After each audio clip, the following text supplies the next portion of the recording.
Dodgers are federal, orders incredible, markers indelible, sparkers immeasurable. Sparking the medical, parkers on pedestal, sharks for that revenue, hawks for what's edible. Heart full of vegetables, art at the festivals, heart no cholesterol, sharp on those episodes. I'm on 100%. I like when summer begins. I need my hundreds and tens. I need 100%. Go independent like Prince. I'm on 100%. I like when summer begins. I need my hundreds and tens. I need 100%. I like when summer begins. How like the spirit of the collective soul of us as a collective. We're talking about indigenous, like massive as a whole, right? Yeah. Tapping into like this harmonic of like love, universal consciousness, all of those different things.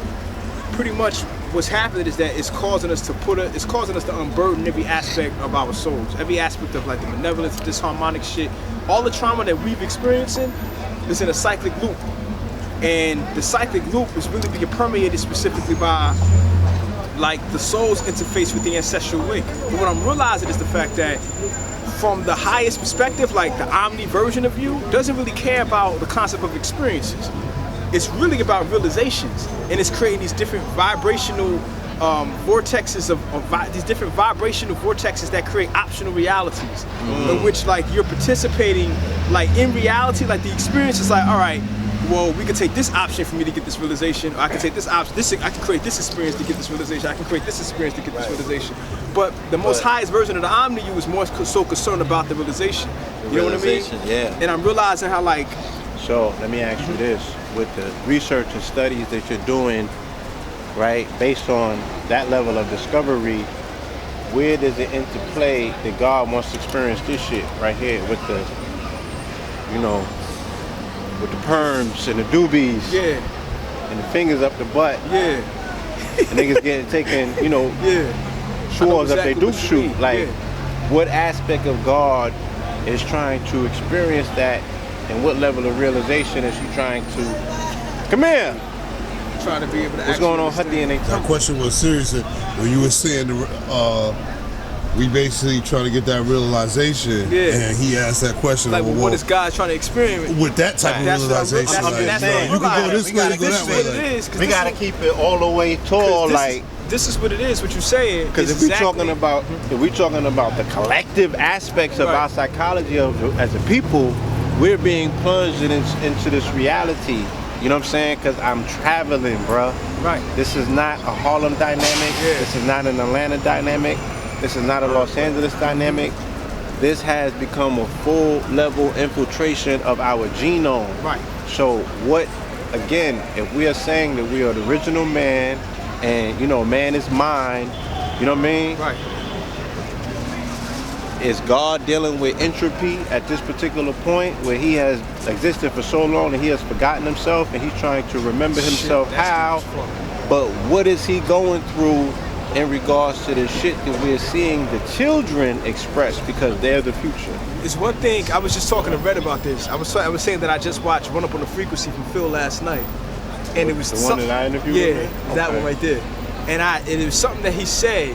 He was saying how like he was like us experiencing life is the creator in his dream state. If the creator was fully awake, we wouldn't exist. Right. And when he said that, I started understanding the particular concept of like what it actually takes for the universal mind to be able to begin the process of fractionalizing itself and separating itself from itself. Pretty much we're dealing with an aspect of consciousness. The great mind is like, it's the ultimate conundrum. It's so brilliant, and it's so brilliant that it's dumb. It's so arrogant that it's humble. It's like a force of the Omni mind is so genius that it's like, I know everything. So, and I'm perfect. So how do I get better? It's like, that's what I'm realizing. It's like in regards of like interfacing with the universal mind. The universal mind is like, I'm perfect. So how do I get better? Okay, well, let me create this barrier of experience and separate myself from myself and create this illusion of ignorance to pretend like I don't know. And if I pretend like I don't know, you see what I'm saying? I can learn the same shit that I'm perfect in a brand new way. So that's where Lil Yachty and them niggas come from? I was about to express myself with I don't even need to say no more on that one right there. This Where shit the is Uzi verse come from? I get it. Yeah, it's like it's like good and evil at this particular point are like interpretations of the universal mind trying to define itself and trying to know itself. But the thing is, there is boundaries. There is a definite expression of what we understand to be evil in the physical world, boundaries. The thing is that the great mind is like, how do I learn the most that I possibly can about this to know that this will never happen again? So once you learn it, and once you are aware of it, and once you begin the process of looking at the conceptualization of evil as an observer and not an active participant in it, now the great mind is able to emphasize a format that enables it to make sure that these things never happen again, because inside of the chaos there's knowledge, inside of the chaos there's wisdom. You have to turn it into wisdom by asking the question why that exists. Fact. You see what I'm saying? So why it exists, and you continue to keep asking that question, why, what, and then you get to the lowest emotion, which is fear, insecurity, shame. And you're like, oh, this shit is just another version of the universal mind trying to figure itself out. But if it's a creation of the mind, that means that it's an illusion. So therefore, I'm creating this shit in my mind.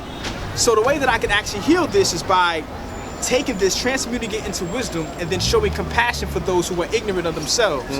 So compassion becomes the weapon for indigenous people at this particular time. Not compassion for Europeans or crackers or slave masters, but compassion for ourselves.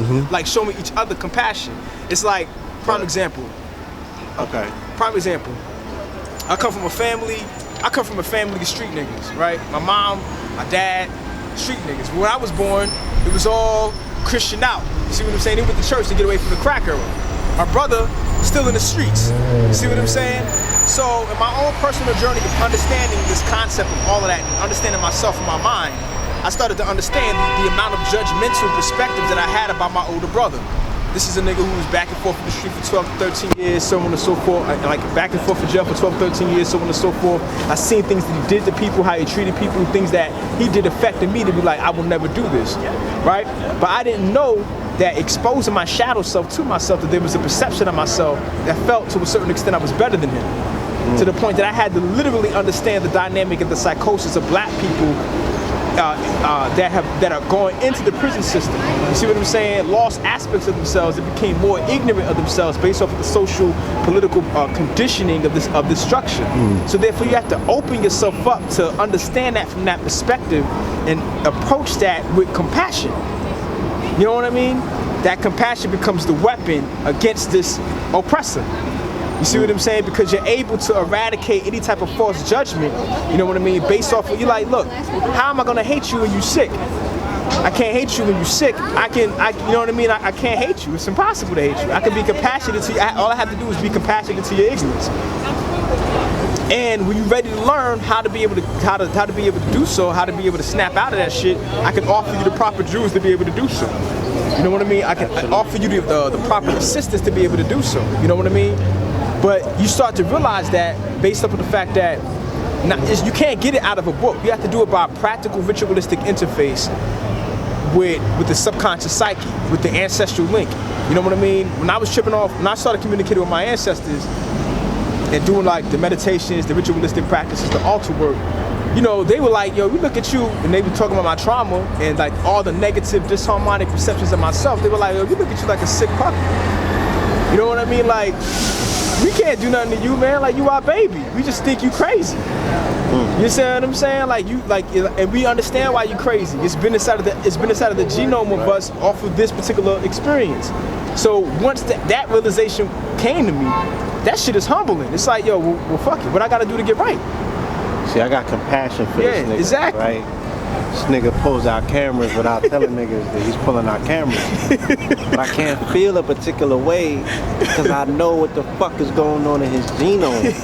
So I have compassion for this nigga. But at some fucking point, right, exactly, shit gonna run thin. Exactly, you gonna run thin on it. You snatch niggas' cameras. It's the barrier of ignorance. Say yo, because once you gotta ask permission before you film. They're not talking about you. No, that's a powerful. But this, you know, going on these retreats and in particular, there was 2 incidents that I witnessed, you know, on the last one and the one before that. That taught me some real deep lessons about talking about, you know what I'm saying, about compassion. And what I realized is that the Negro, or the nigga for that matter, because he is the youngest entity on this planet, right? Did you hear me? The nigga is the teenager of the planet. Pretty much. He is so fucking juvenile in his psychology, Right. that he's incapable of compassion, because of compassion is connected with weakness, and this particular dynamic, right? Because we were all fucking bred in a sunken place where you can't show compassion, you can't show weakness. Right. You can't interject on You know what I'm saying? Can't Of interject course. on that? The thing is the fact that everything he's saying is right, because we live in the shadow of Europeans. Like when you talk about ancient Egyptian, I don't want to say mythology, I'll say more so spirituality and the concept of the soul, right? They're talking about what they refer to as the shu, or the kabit, which is the shadow self. See, the thing is I've heard from a lot of different teachers that they say that the shadow self is a protector, or the kabit is a protector of the ka, which to a certain extent is very true. But at the same time, like I said before, it retains all the disharmonic, mischievous experiences and things that you've experienced in the physical world. If you think about it, this European, right? We live in the shadow of this European. We've attained all the experiences that he's ultimately done. You see what I'm saying? And all the mental framework that he's created for us to participate in. See, the thing is the fact that we think we know love, we think that we know beauty, but we don't know any of those things. All of that shit is defined by the concept of how Europeans look at life. The reason why we are stuck in this particular position is because we're black people who are thinking about, who really come from the understanding that we come from the collective, living in a society that's externalizing the importance of the individual person. Individualism. You see what I'm saying? So he's like, Case in point, I have to cut you. Go ahead. What European do you know that does something and it reflects on all Europeans? Facts. The European is strictly individualistic. Facts. You feel me? You could never peg his fucking his doings on all of them. Right. A nigga do something, oh, you're making all of us look bad. How could you? Right. They say it to this day. Well, that I wasn't there. I didn't enslave your people. But that was your people. Y'all still benefiting off of the backs of my people, and they'll sit around to this day and be like, I even know some people to be like, but they're not. Their parents didn't do it too. They didn't do anything to you. Right. They're not about the collective. Right. Their entire experience is based on individualism concepts. And the thing about it is the fact that, like, we know love and everything about love and interface from Europeans. Think about it. The reason why there's no peace inside of the dynamic of men and women coming together, specifically black women coming together, is because of the conceptualization of love that we've been taught about from a Eurocentric point of view. Eurocentric, Roman you're talking about, Roman antics, exactly. Europeans bond with each other based off of how much they hate themselves. Think about that. You see what I'm saying? Alienation. It's the self-hatred factor. Right. They hate themselves so much that they will bond with another person that hates themselves. You see what I'm saying? And they romanticize about the fact of how much they hate themselves together. And you see what I'm saying? That becomes their bond. That becomes Sid and Nancy. You see what I'm saying? Right. That becomes Romeo and Juliet. That becomes the template of every Smith song, of every Police song, of every fucking what's another one that's a super popular UK band that wrote about teenage angst and shit. And I'm trying to find another one. It's a couple of them. It's a couple. You got the Police, you got the Smiths. If you listen to Morrissey, all of his shit is based off of self-hatred, hatred of himself. Y'all mean to cut your wisdom, but let them know. Let the people know who you are, man. This HOKCT right here, Black News 203 right here. So let the people know who you are. My name is Citi Hampton. I'm an occultist, a multimedia artist. I also teach a workshop that is geared to holistic psychology. It's called the Dropout University. You can find me, just type in my name, CITI Hampton, not CITY, CITI Hampton. You know what I mean? And I was brought onto the particular platforms along this area by these individuals right here, by Blue and Red. You know what I mean? I need to say no more about these two brothers right here, man. You know what I'm saying, the red and the blue pillar, you know what I'm saying? Some brothers that I got personally close to, because I'm a galactic giant in my community, and I look at them the same way. So when three Scorpions come in the same set, it's something else. It turned into something else. You know what I'm saying? You a Scorpion too? Nah, man, I'm an Aquarius. Okay. I'm a Scorpion. Humanity. Yeah, facts. Compassion, all that other shit. You know what I mean? But now, as an occultist, Yeah. how do you differentiate this whole aspect of humanity? Because I heard Panic speaking rather Yeah, I love Panic. flattery of I love Panic. You know, the occultist being one With humanity. one Right. with humanity. For my perspective as an occultist is number one, for me, the occult is all forms of mystic art is a form of communication with the subconscious psyche, first and foremost. And every aspect and instrument of the occult is to help you become one with the Omni-you, the Omni-version of yourself. Humanity is simply a template that allows the Omni-you to experience itself, to define itself. So it's really about, in my personal opinion, I don't think humanity is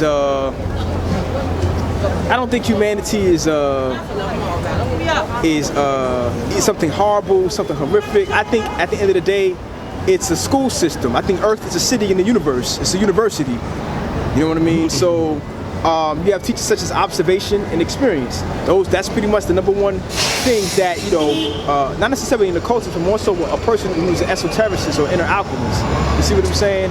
You come specifically to the physical realm to begin the process of studying yourself. The most advanced of the gods are coming to Earth to study themselves and to use humanity as a gateway to understand aspects about themselves that are not only that they are rediscovering, but they are evolving into the next phase of evolution. You know, your soul, your cool body, right, that emanates directly out of the void, out of the Bindu, out of Nebuchadnezzar, whatever you want to call it, is millions upon millions upon millions of years old. But in the comparison of the nature of the universe, that's still relatively pretty young. You know, we're talking about a universe that could be anywhere between 76 trillion years old to 13.5 billion years old, according to Western perspective and things of that nature. There's no comparison. There's no comparison to just how old, to just how young. You see what I'm saying? We are on the particular variation and the theme of existence and consciousness. So humanity is a training system for fallen gods, in my humble opinion. It's a training system for fallen gods, in which the fallen god has to remember how to relinquish ignorance and suffering from the dynamics of the consciousness. And once you begin the process of relinquishing that and letting go of that, you start to tap into the deepest aspects of who you are as a divine being. You know what I mean? By letting go of the psychosis of what humanity ultimately governs, which governs attachment. You know, humanity really governs the basis of attachment and attention. Phil talked about that when he said that matter needs attention to be able to actually manifest itself, to come into fruition. You know what I mean? So I think for a fallen god, it's a training system. Humanity. Yeah, humanity. I like the way you put that. Yeah, that even goes down to that baby kicking in the stomach and causing birth pangs and all of that. You know what I'm saying? The mother just can't be pregnant. Yeah, facts. You know what I'm saying? That baby wants attention, even in the womb. Like, yeah. So, you know, it's a dynamic that you got to pay attention to. You know, and if the baby don't get hugged, if the baby don't get attention once it's born, you might have a Jeffrey Dahmer, Michael Myers in your hand. Yo, I'm in the district with the pillars. What's going on, Phil?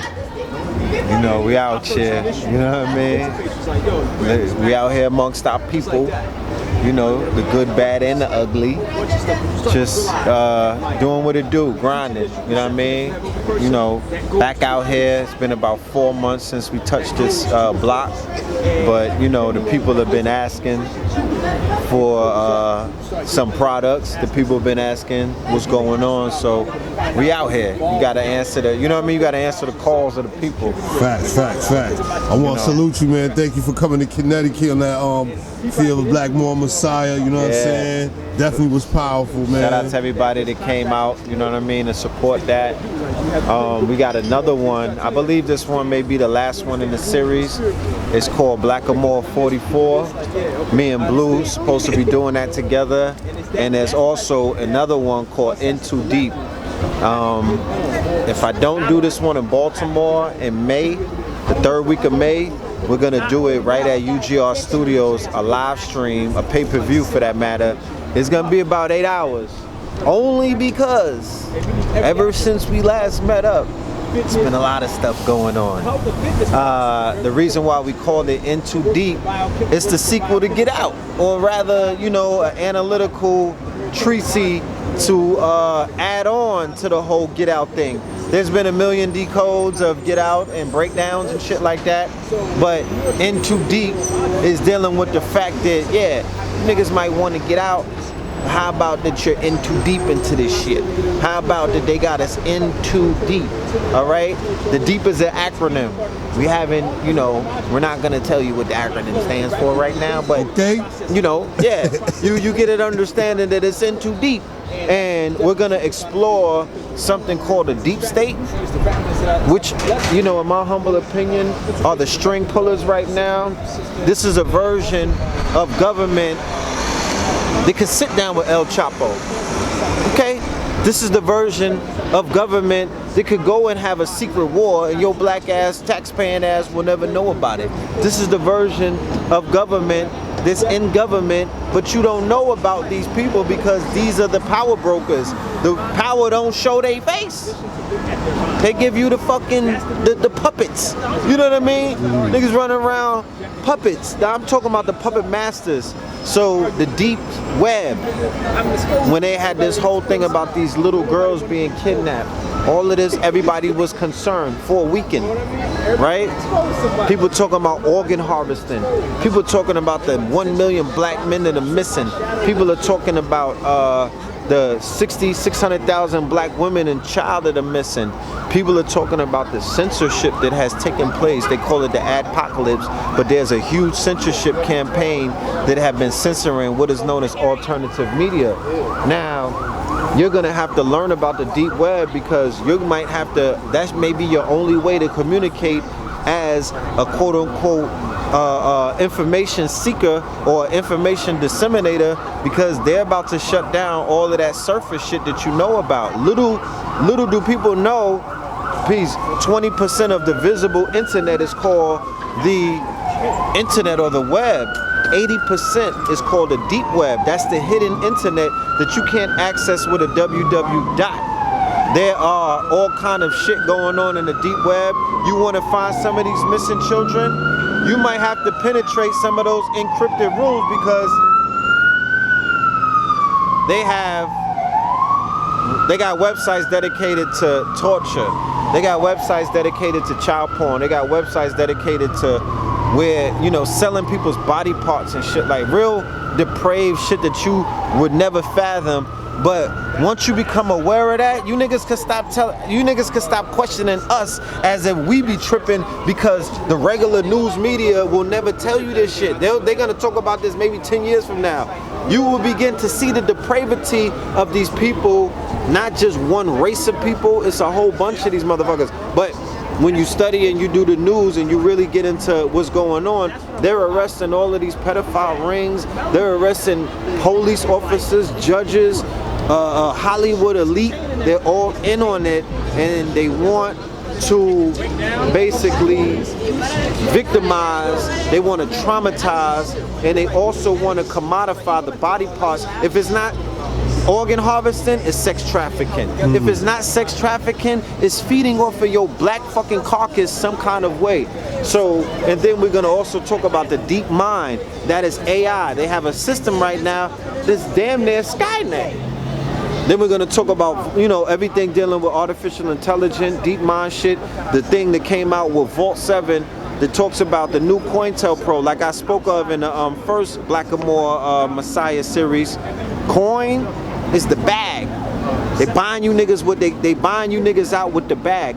Tel is the telecommunication. Pro is these cameras. So the new COINTELPRO 2.0, I don't know if you niggas can wiggle out of that one because this is Agent 800 now.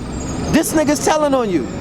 All of your personal information, all of your conversation, all of your dick pics. I mean, everything that you're doing with your phone is being funneled right into a command center where your face is there's facial recognition taking place. You uploading baby pictures and they know it's you. So if that technology exists, then you know. Big fact. Big fact. They have facial recognition. They could look at your face, the features of your face, and determine if you're a terrorist. Facts. Facts.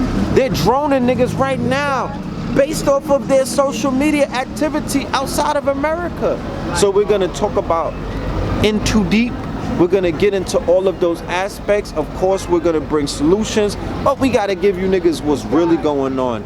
If you were sitting around buffing your fucking boots, ironing your fatigues, and getting your fucking AR-15 ready to go and fight in Korea, then I'm not fucking with you. Cause you niggas didn't have no fucking work. You didn't have you didn't have no solutions when they was out here conducting what is known as a soft war on your black asses. You ain't frontlining it. Case in point, you want Alton Sterling and that right there, the case in point. The Justice Department, which is the Sessions Justice Department, which is the most racist motherfucking attorney general ever, they said we're not prosecuting any civil rights violations. He said this in the beginning during his confirmation. He just made out on his promise yesterday when they said we're not gonna prosecute the case and we don't gotta tell you why. And they didn't even contact the man's family and tell him.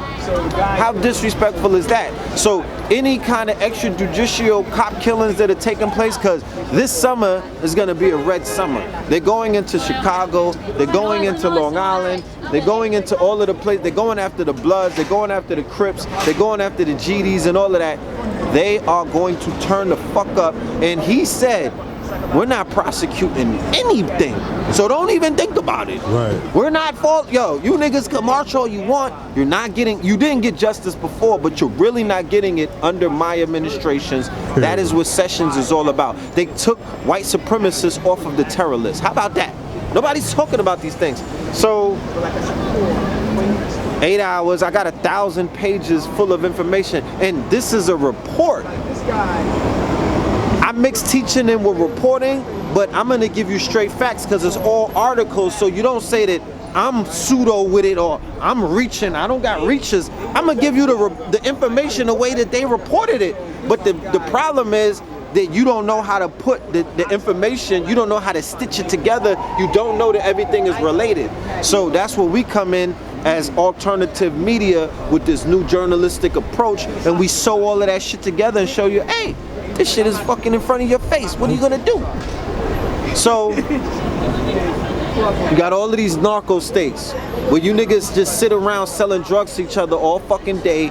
You want to break down your community. You got all of these, you know what I'm saying? The fallout of a chemical war that niggas help perpetuate. Crack babies, dope fiends now. These little niggas is on fucking Xannies and opiates and everything. They're dope fiends now.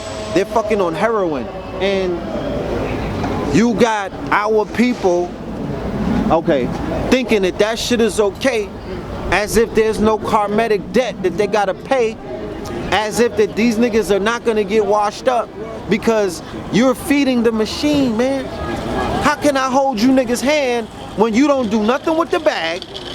You are contributing to breaking down your community. Look at the community. Look at the men that are gone. Look at the fact that niggas are weak now because people have, there's been a contingency of our own people who look like us, walk like us, talk like that. They have contributed to the fucking war against us. And these niggas won't lift a hand to do anything to motherfucking atone for that. So when the smoke, when the shit gets popping, niggas gonna want us to march for them. They gonna, yo, Bill, we need, no, nigga, no. No, there's lines that have to be drawn at this point because it's all kind of targets that are being it's all kind of targets that are being targeted for this purge that they are building up. He just invited the Philippine president to the White House. The Philippine president has the blueprint on how to purge you niggas. That's what they're over there doing. They're purging the West Popeyes, the black people over there. They're purging the drug dealers, the drug users. Trump is gonna take that blueprint and give it to these racist crackers all up in the South and all of the red states and say, yo, when the shit get popping, we're gonna give you the right. We're gonna give you the motherfucking executive order or the right to come in and help us purge and clean these motherfuckers up out of here. So this criminal who has a criminal organization, who has all of these motherfuckers is crooked, now they're pointing fingers at the bottom, they're pointing fingers at the hood, they're pointing fingers at our people who they see as expendable, and they're gonna make examples out of niggas this summer. Mark my words.